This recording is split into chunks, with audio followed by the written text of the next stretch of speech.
The first Jocko liner. I was working for Clark Cagle, building his engines and porting heads, and not making much money, but I was learning. You know, I was really young and willing to do whatever needed to be done. I'd do it. And porting is what seemed to be that everybody needed, and nobody would do it. So I picked up on that at Scotty Finn's and did that. And then when I went to work for Cagle, it was engine assembly. You know, building his Hemis for him. And I had an opportunity to drive if I wanted to. You know, I didn't want to take any chances on my life. You know, for what? For a number? No thanks. So I did the engines for Cagle, and then Carl Maywald was Cagle's driver at the time, and he was the first guy to go over 140 in a quarter mile in a coupe with a flathead.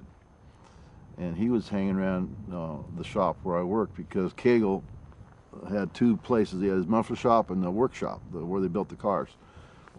Maywald was always over there at the workshop, and that's where I was doing heads. So he would fill me in on all his knowledge. You know, he was a little bit older and a lot more experienced, and had driven Bonneville cars and stuff. You know, over 200.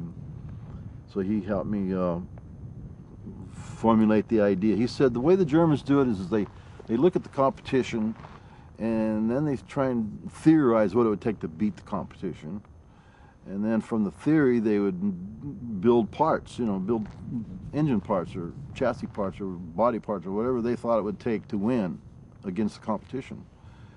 Then they would build and test the idea, and they wouldn't show it to anybody until it was working good. And then when they come out, they would beat everybody, because they had all the latest tech, and it was working, you know. So I said, well, that's really neat. I'm glad you told me that, because I could do that.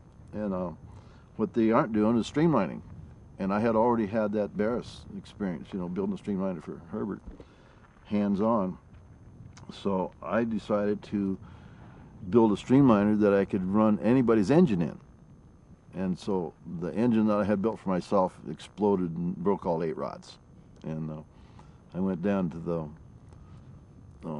Bill Stropp's in Signal Hill, and Bobby Sykes was working in there, and I knew Bobby from Clay Smith. He was a cam grinder at Clay Smith.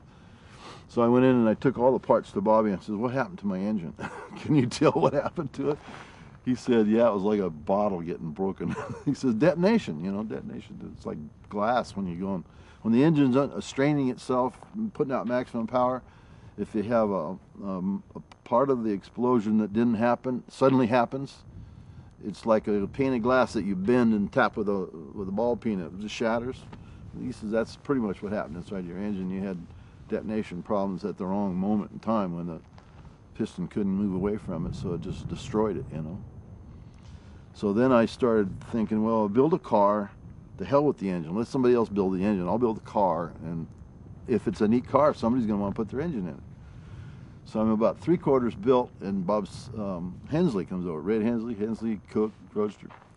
Bob comes in and he sees the streamliner and goes, "Whoa! I'll bring my engine next time. We'll go racing," you know.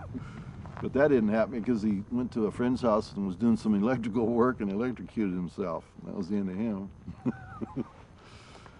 But he had a good idea, you know. He thought that my streamliner would be a step further in advance of the roadster that he had, you know. Well, what made you come up with the streamliner and the design and... The safety aspect. Talking to Leroy Newmeyer, who drove the Chet Herbert's Bonneville car, said that the car was so stable at speed you could read the funny papers at 250. So I said, okay, I'm going to study that and figure out the reason why it's so good.